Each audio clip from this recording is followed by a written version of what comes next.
Hello there. It's been a while that I wanted to make a series of tutorials on the basics of vector illustration using Inkscape.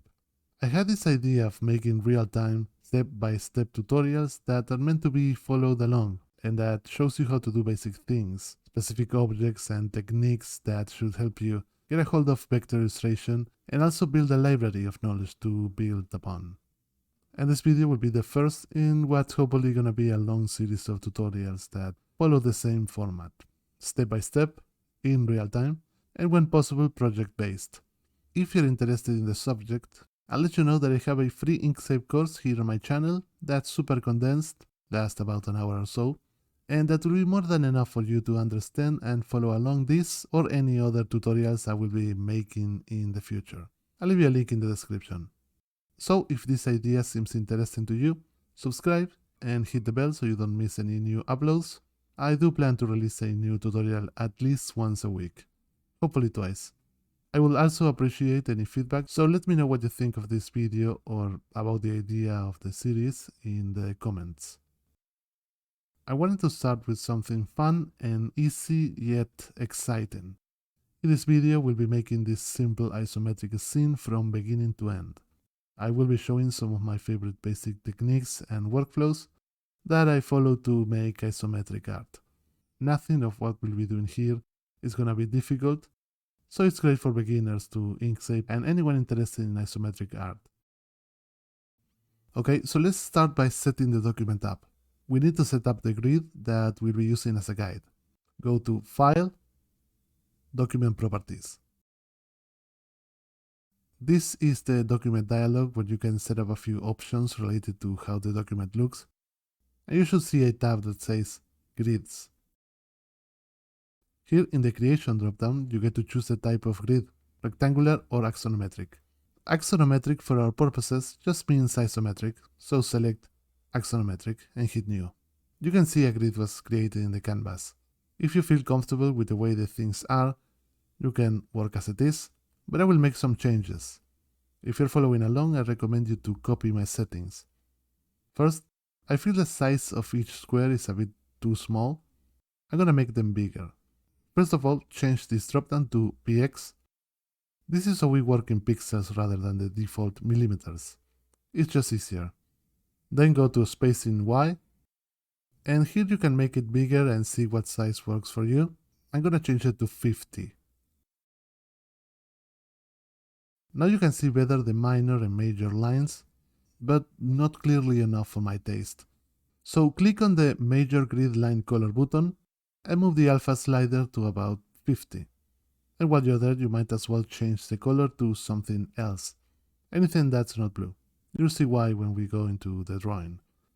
Also, don't forget to change the color of the minor grid line as well. I should mention that we'll be working with the settings as they are, with the angle input set at 30. But you can change the number in this input if you want to get different isometric views. Just make sure you give the same angle for the X and Y input.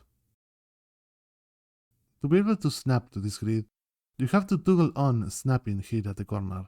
The default options here should be fine as they are, but if you cannot snap to the grid, right next to the button there is this arrow, and you should see a list of options like this. If you don't see it, it's because you are in simple mode.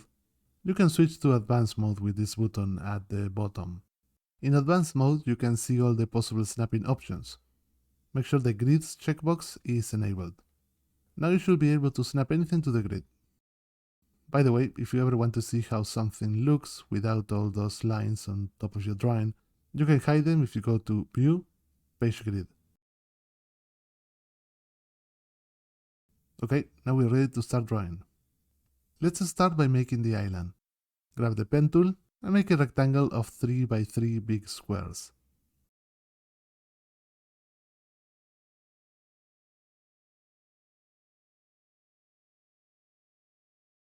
Let's give it some color. Open the Fill and Stroke dialog by going to Object, Fill and Stroke. Remove the stroke and give it a solid green color. If you want my exact colors, I'll be putting numbers here on the HSL input, so it's easier for you to replicate exactly what I'm doing. Okay, so here comes the first interesting technique we'll be using. In the references I gathered, the entire illustration had these really nice rounded shapes, and I think this works perfectly with the vector style. I want to round off the edge in the front, and to do that we are going to use a path effect. Path effects are like special tools that change the way a shape looks, letting you do some things much more easily than doing them manually. And what's great is that they are non-destructible. That means that any modification made to the path can easily be reverted by disabling the effect. So with the ground shape selected, go to Path, Path Effects. This will open the Path Effects dialog. Here go to this arrow, and this will display all the path effects you can apply to the selected shape. The one we want is this one, the first one that says Corners. Switch to the node tool, and you should see this new white circle here at the corners. This is the path effect control. If you pull from it, you can round off each of the corners as much as you want. You'll notice these two white arrows that indicate how much the corner will be rounded. If you want to make it look exactly like mine, I'm gonna start to input values in the dialog options. For this one, we'll give it 100.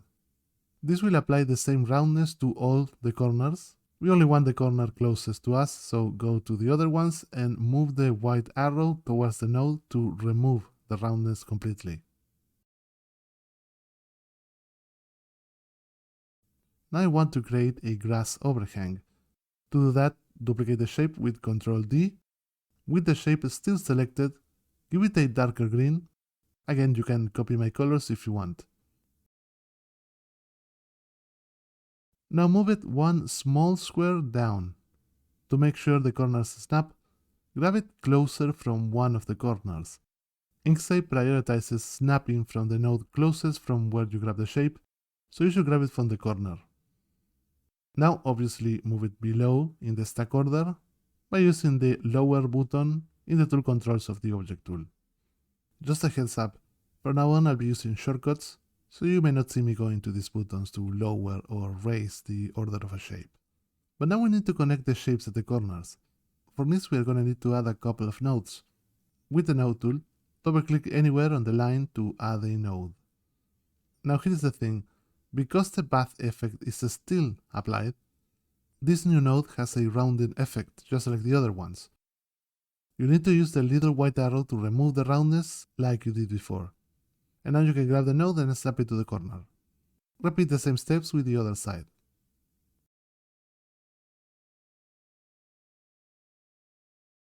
And that was the grass overhang. Now let's add the ground area. This is gonna be the exact same process than before. Just grab the overhang shape, duplicate it with Ctrl D, change the color to this brown, and this time move it 2 grid squares down.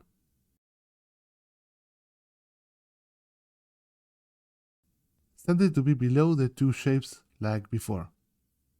You will need to move the corners into position.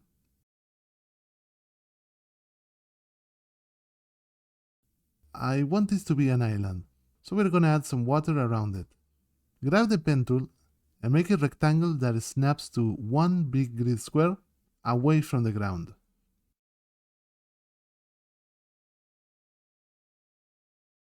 But because I already know how the composition is gonna go, I know I want the water in the back area to extend a bit less.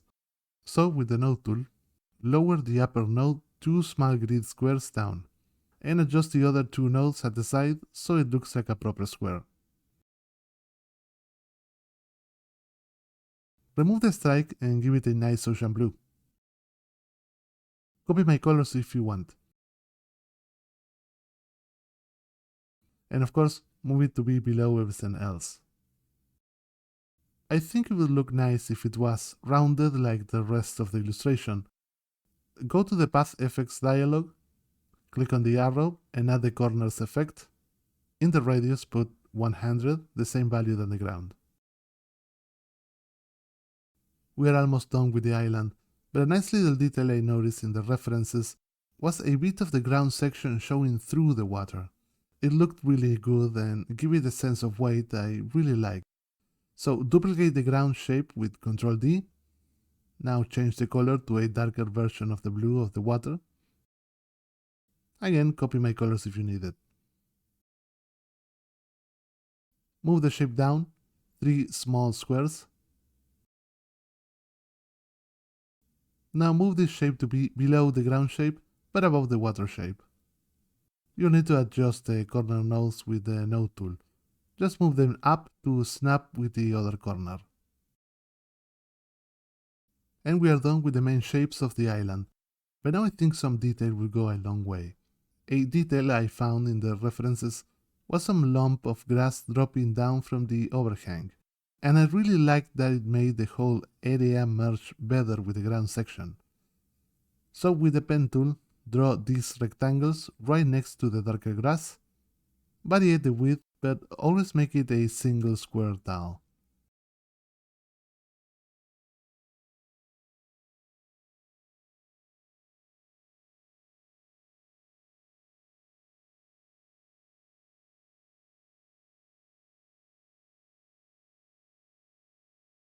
Select them all and sample the color from the darker grass, and of course remove the stroke. Now I want them to have the corners rounded up just like everything else. So select one, go to the Path Effect dialog and add the Corners Path Effect once again. Because we want all the small shapes to have the same roundness, we're gonna input a number here. 100 is too much for this small shape, but I found that 20 works for me. Now repeat these exact same steps with all the other shapes.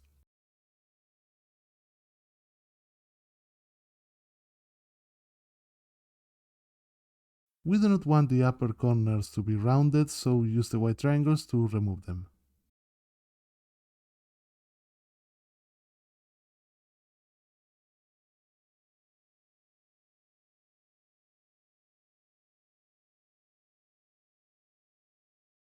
Another common detail I found in the references was what I guess was seafoam. It really helped to make the island pop up with the contrast.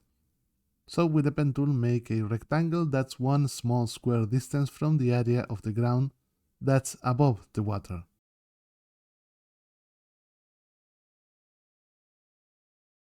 Remove the stroke and give it an almost full white feel. Not quite white, maybe keeping a subtle hint of blue, or just copy my colors.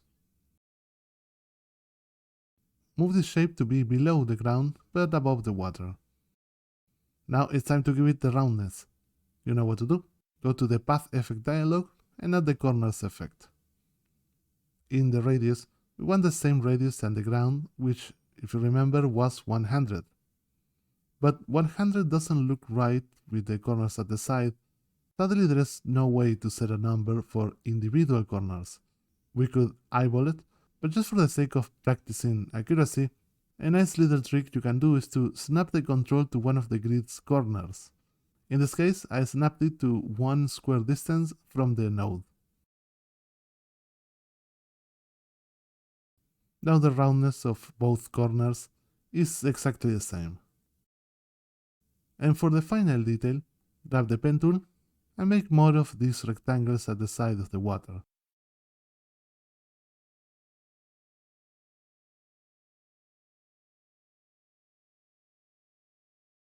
If you want, you can also add other rectangles in the next row. Remove the stroke and sample the color from the other white.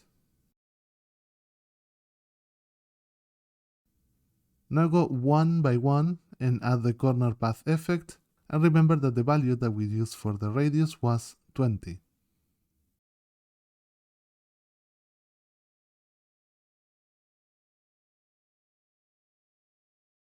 Also, don't forget to remove the roundness of the corners that contact with the other foam.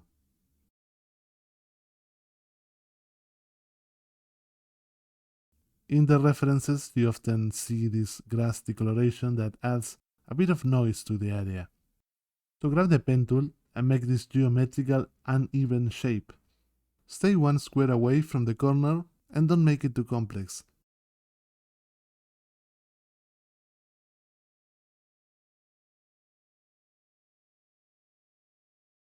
For the color, we want a slightly lighter version of the same green.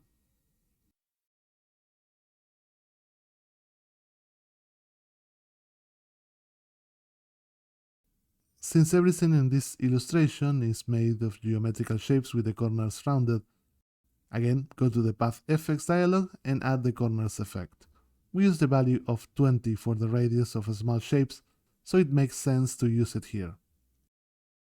But I don't like the way the roundness in some of these corners that lead to a protrusion soften up the whole shape, so remove the roundness in those corners.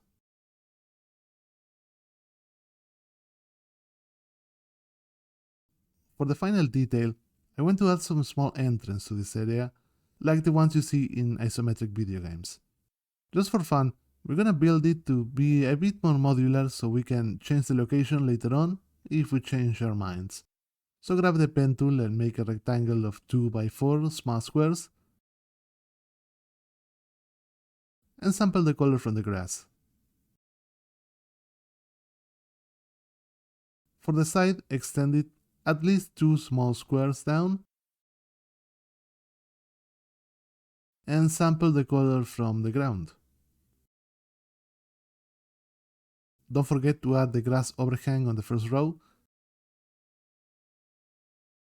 and sample the color from the darker grass.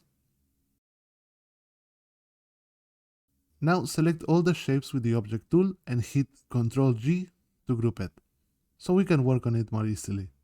Move this shape to be below everything except for the water. Now we can move this object all around and place the entrance where it fits better with the composition. Also remember that because we are working in a perfect isometric perspective, we can flip this group horizontally by hitting the H key, and this will make it fit perfectly with the other side. This trick of flipping something horizontally also works with pretty much everything we will draw, as you'll see in a minute. For now, put it 3 small squares from the left corner. And I think some nice decoloration to imply jaded terrain would look nice here, so grab the pen tool and make a shape of 2 by 3 small rectangles, and maybe add one extra to make the area uneven.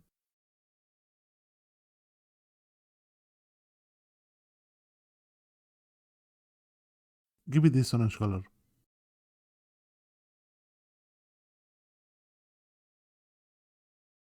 And the corners path effect, the radius should be the same than the others, 20. But just like with the grass coloration, I don't like how this corner here smooths the entire shape, so using the controls disable the roundness in that corner. And we are done with the island section. Now that we have the island, let's start making what's going to be on top of it, the objects that we're going to use to dress it up. We're going to draw 5 assets that we're going to use to build the composition in a modular way. So let's start with the biggest and most important element of the composition. I want a big building that's going to be the centerpiece of the illustration. So move to the side of the island. It's going to be much easier to work without nothing below it. Later on we'll assemble everything together. Grab the pen tool and make a rectangle of the size of 1 big square width and 1 big square plus 2 small squares height. So 7 small squares in total. Give it this orangey white. To make the other side, always remember that you can just duplicate one side with Ctrl D, and if you flip it horizontally with the H key, it will fit perfectly. Snap it to the corner and change the color so it's slightly darker. Again, copy my colors if you need. Now I want to make a nice slanted roof. Grab the pen tool and make a rectangle that starts at the front and extends 1 small square past the other side. Make it of 1 small square tall. And draw the other side.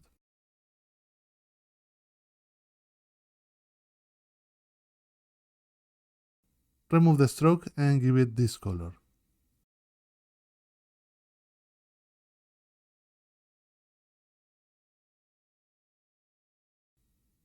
and this one. Now for the upper roof. Grab the pen tool again and make a triangle that's the width of the rectangle and 6 small squares tall.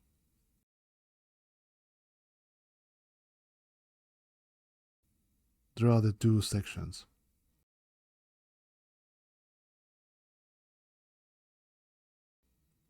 Give it this color.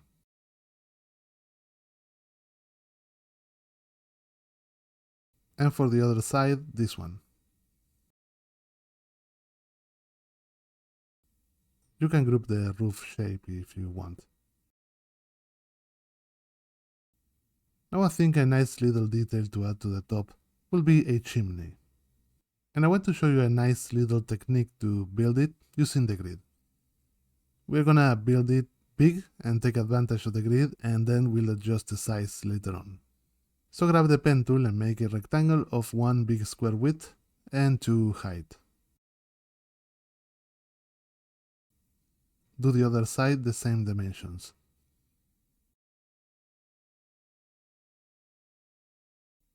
And make another rectangle to cover the top.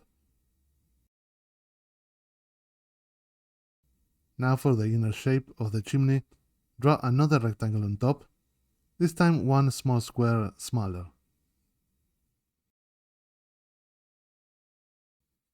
Now for the colors. The side,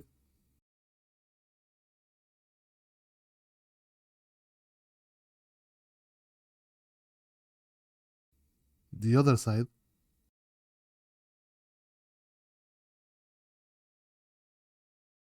the top, and the hole of the chimney.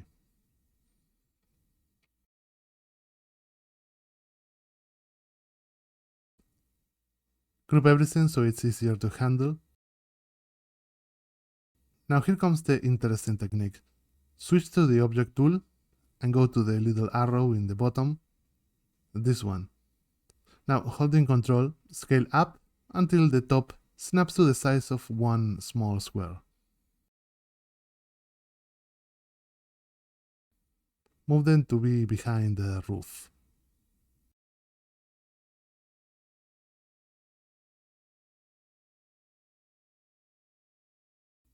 Now I want to make a door and some windows, and we're gonna use the same technique of making something bigger and then shrinking it. So let's start with the windows. Grab the pen tool and draw a rectangle of 2 by 1 big squares.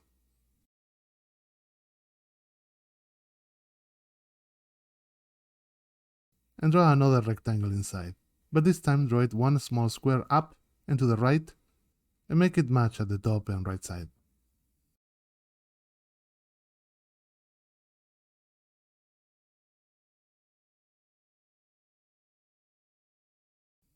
For the outer rectangle, give it this gray color.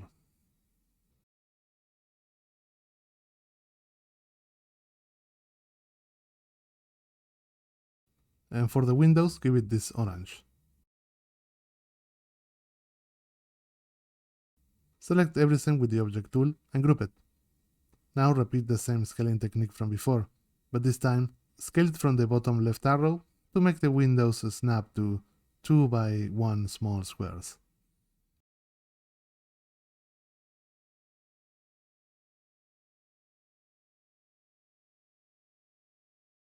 Place them one square apart in the center of the building like this.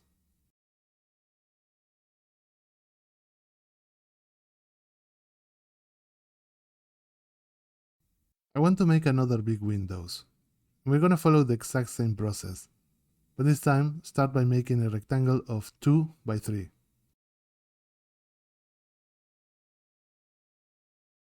Make another smaller rectangle but on the other side.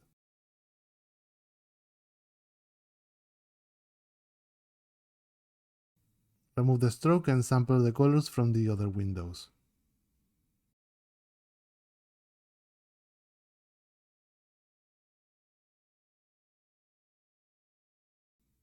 Group everything with the object tool, and now repeat the same steps to scale it to the size of 2 by 3 small squares. Grab from the bottom left arrow and scale holding Control.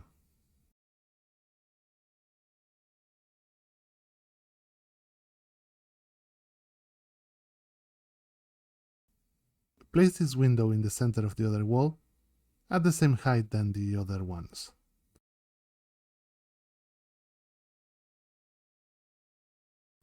Now for the door, this one is going to be a bit more complex because I want to introduce some curvature. Start by making a rectangle of 1 by 1 big square. I want to make one of those big wooden doors that are rounded on the top. And to do that, select the two top nodes with the node tool and hit the very first button in the tool controls. This button lets you add nodes to a line and always creates it in the exact middle point between the selected nodes. Select this node with the node tool and change it to smooth type with this button. Now with the node still selected, hold Ctrl to constrain its movement vertically until it snaps to the first small square. But the curvature doesn't feel correct. We could just eyeball the curvature until it looks right. But vector art always looks more polished if you make everything fit perfectly. To do that, grab the right handle and snap it to the fourth small square of the big square. Grab the other handle and snap it to the second one. Okay, now we need the actual door. And the fastest way to do this is to just duplicate this shape with Ctrl D and snap it one square up and to the right. Let's give it some colors. For the original shape, sample the gray color.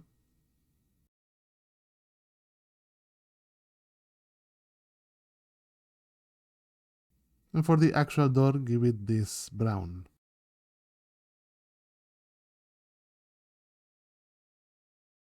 You'll notice that the door leaves the silhouette of the other shape. We need to remove the excess. The easiest way to do this is using a clip. So duplicate the gray shape with Ctrl D, and while it is still selected and still above everything else, shift click the door, then right click and set clip. By the way, if you have problems following or understanding anything that I'm doing here, I would recommend you to watch the Inkscape video and maybe some of the basic vector illustration techniques video. There I explain everything I'm doing here and more. I'll leave you a link to both videos in the description. The door is finished. So group everything, and now let's move it into position. First of all, the size. Because of the roundness at the top, we're gonna have to be a bit less accurate. But make it so it's roughly about 2 small squares. For the location, I do want to be exact. I want to put it in the exact center of the wall. Luckily, there is a snapping option that will snap anything to the middle point. So with the object tool, grab the door group, but very important, grab it from the bottom and closer to the middle point. Remember that Inkscape will try to snap from the closest point from where you grab the object, and we want it to snap from the center and from the bottom. Drag it roughly where the center of the wall should be, and pay attention to this small blue text box that should say line midpoint to line midpoint. And that's it. The door is in the exact middle point. Let's add a couple of small details to finish off the building. First, with the pen tool, make a rectangle just below the windows of one small square height, and do the same for the other side.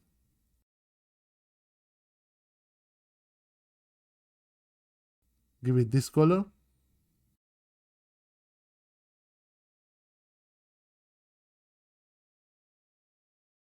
and this color.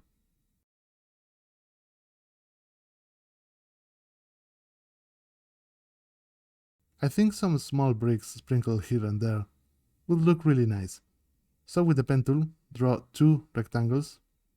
One make it of 1 by 1, and another make it of 2 by 1.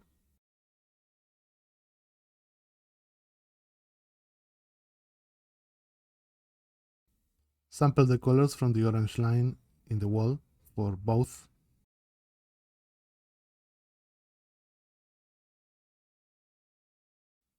Now let's apply once again the corners effect.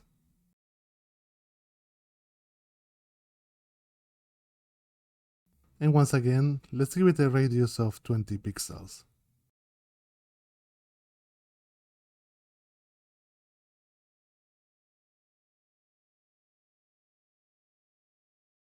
The bricks are a bit too big, so we are making them smaller, but this time we are eyeballing the correct size.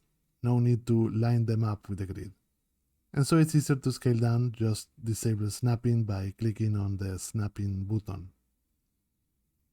Select both shapes and scale them down by holding Ctrl to keep the proportions. Just make sure they are big enough to be visible, but not that big that will look distracting. Now it's just a matter of making copies of both and pasting them on top of both walls. Spread them evenly across the wall, but don't overburden it. Add about 4 to 6 in each wall. Remember that you can flip them horizontally with H to make any type of brick that will work on the other wall. Also, if you want to put bricks on the orange line, you can sample from the darker side so the color is different.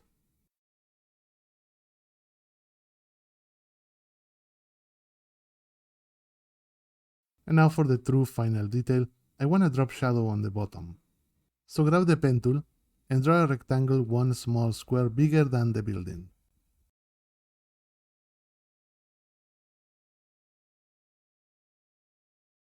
Now in the fill and stroke dialog, give it a full black color and move the alpha slider to about 10. Don't forget to remove the stroke and send the shadow to be below everything else. And I think that's it for the building. This was the single most complicated thing we are gonna draw in this tutorial. Everything else is gonna be easier and faster from now on. Select everything and hit Ctrl G and leave it there. Once we are done with the other assets, we're gonna put everything together on the island. So what is left now are some small objects that will dress up the scene. Let's start with the fence, which should be easy for you after having made the building. Grab the pen tool and draw a rectangle of 1 by 2 big squares. For the pointy section, we already did something similar with the door. With the node tool, grab the 2 upper nodes and hit the Add Node button to create a node in the exact center. Holding Ctrl to constrain it vertically, move it up until it snaps to the next big square line. We want a traditional white fence, so give it this white color.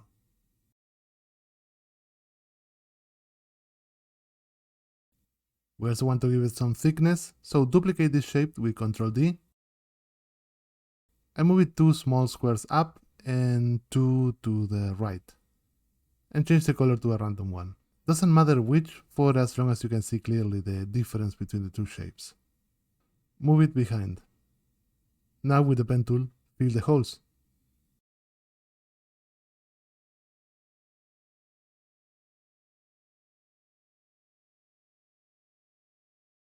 And give it these colors.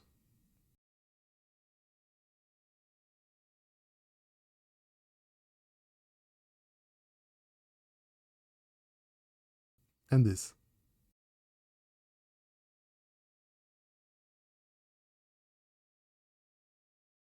Now for the connection between the spikes.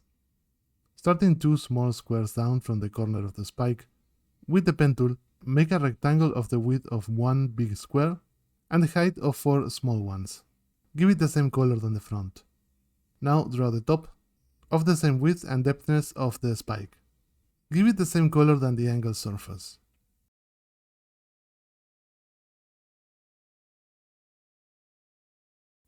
Duplicate these 2 shapes and make them repeat.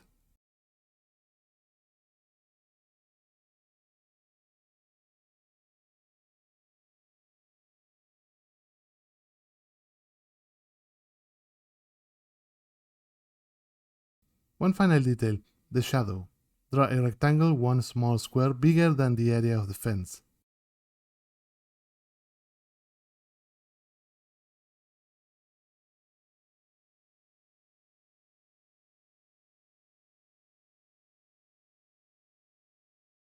And we wanted to have the exact same color and alpha than the shadow of the building, otherwise it would look awkward. Luckily there is a way to copy the exact color information of a shape. Enter the group of the building by double-click inside of it with the object tool. Select the shadow and hit Ctrl C to copy it. Exit the group by double-clicking outside anywhere in the canvas. Now select the shadow of the fence and hit Ctrl Shift B. This should apply the style of the other shadow to this one, meaning that the color and alpha will be applied to the path, but the form of the shape will be kept. We are done with the fence. Select everything with the object tool and hit Ctrl G to group it. You don't need to be accurate at the moment of resizing it. We may change the size later on, so for now make it slightly bigger than 2 small squares.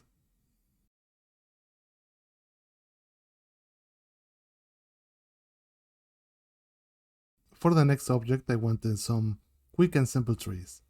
What's interesting about this object is that it will allow us to see how we can draw elliptical shapes in isometric perspective because of the trunk. We are going to use this drawing to build 2 assets, a tree stump and a tree. Let's start with the stump. Grab the ellipse tool and hitting Ctrl, draw a perfect circle of any size. Go to the Path Effects dialog and add a Perspective Envelope effect. Now to use it is super simple. Switch to the Node tool and you should see these 4 new diamonds that weren't here before. These are the controls for the effect.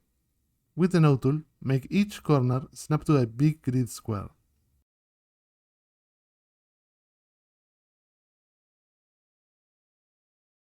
Let's give it this brown color.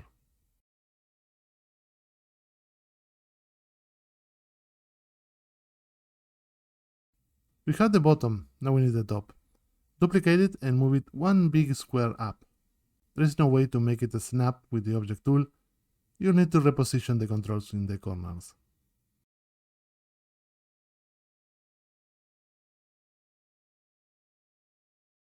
And now we need the sides. There is nothing we can snap to the very side of the ellipse. We could eyeball it and put nodes where we think it should go, but like I said before, when building objects, I do believe it's good practice to be as accurate as possible. And to do that, we're gonna have to follow a small procedure. With the pen tool, draw a rectangle that snaps at the corners of each big square next to the ellipses.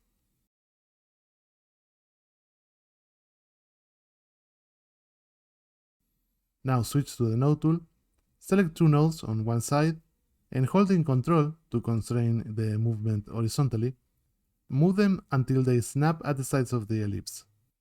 And there you go. The lines are perfectly aligned at the side of the ellipses. Sample the color from the ellipses and remove the stroke. I forgot to change the color of the top of the stump. Give it this color and move it up.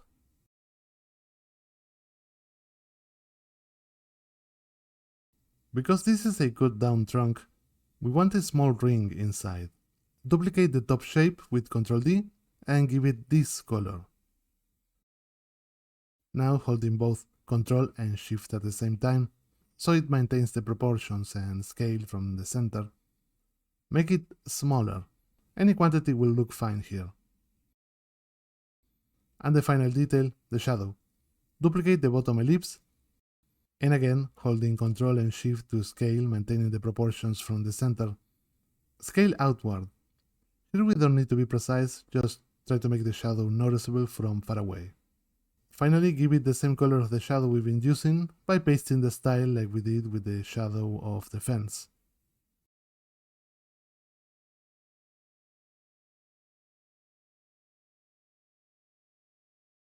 Now for the tree. Here I forgot completely that I needed to duplicate the object to make 2 assets, and I went straight ahead to build the tree. Anyway, don't forget to make a duplicate of this shape and work on that for the next part. I'll separate the tree into these 2 objects later on when we go into assembling the composition. Continuing, there is a million ways to make a simple vector tree, but because this tutorial is all about isometric design, I decided to go for the simplest possible tree ever. So just grab the ellipse tool and make a perfect circle holding Ctrl. Make it about 3 or so times taller than the stump. When you're working with organic shapes, it's sometimes better to just eyeball things, unlike when you're making man-made things. Give it this color, and grab it from the middle point like you did with the door. Place it so the bottom of the ellipse barely hides the top of the trunk. There should be a grid corner in the exact center to snap the middle line of the ellipse. If you want, you can also grab from the top of the arrow and scale a bit upwards so it's not as geometrical. But don't overdo it. The illustration is already quite geometrical in style. For the final details, we want a shadow at the side of the foliage. So grab the pen tool and draw a quick rounded shape on the right side of the tree.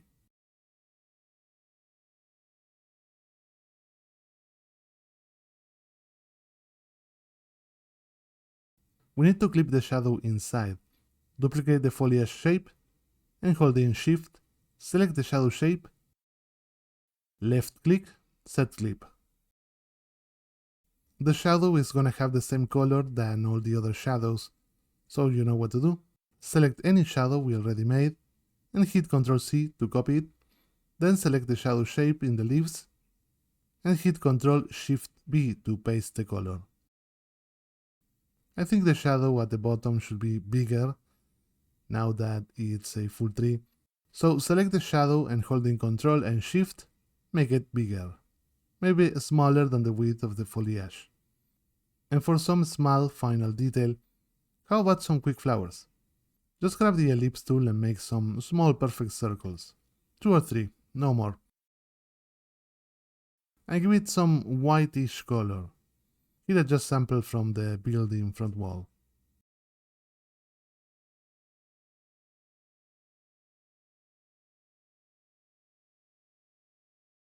When you're done, group everything. Make it a bit smaller than 2 big squares.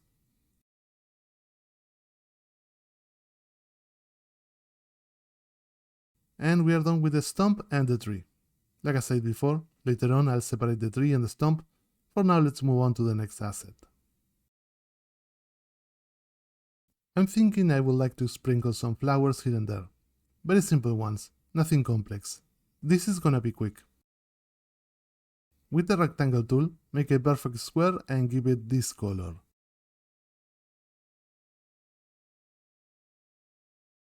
Duplicate the square with Ctrl D and snap it at the top. Give it this white color.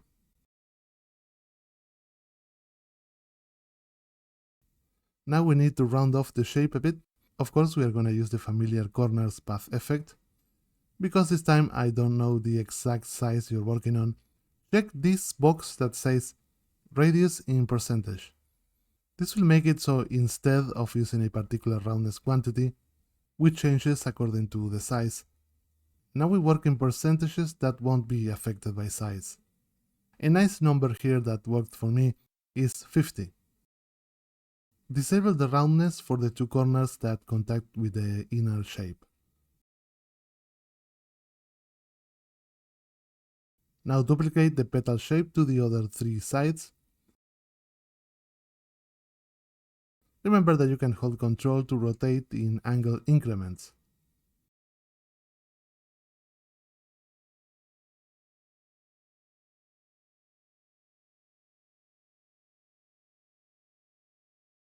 When you're done, group everything with Ctrl G.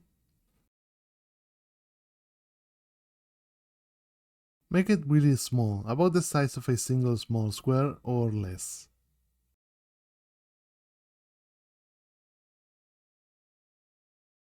And we're almost done with the illustration part, but I think I want something else. Maybe some stone slabs will look good. This is gonna be super simple. Just grab the pen tool and make a 2 by 2 small square rectangle. Give it this color.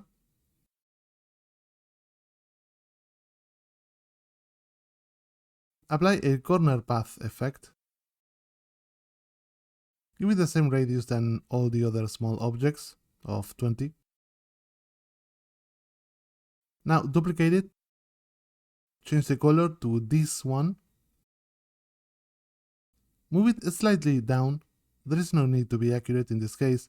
Just make it so it has a noticeable width from afar. When you're done, group it. Now let's make a single small square version of this. Repeat the same steps than before, but this time make it of one by one. And of course, sample the colors from the other slab so they are the same.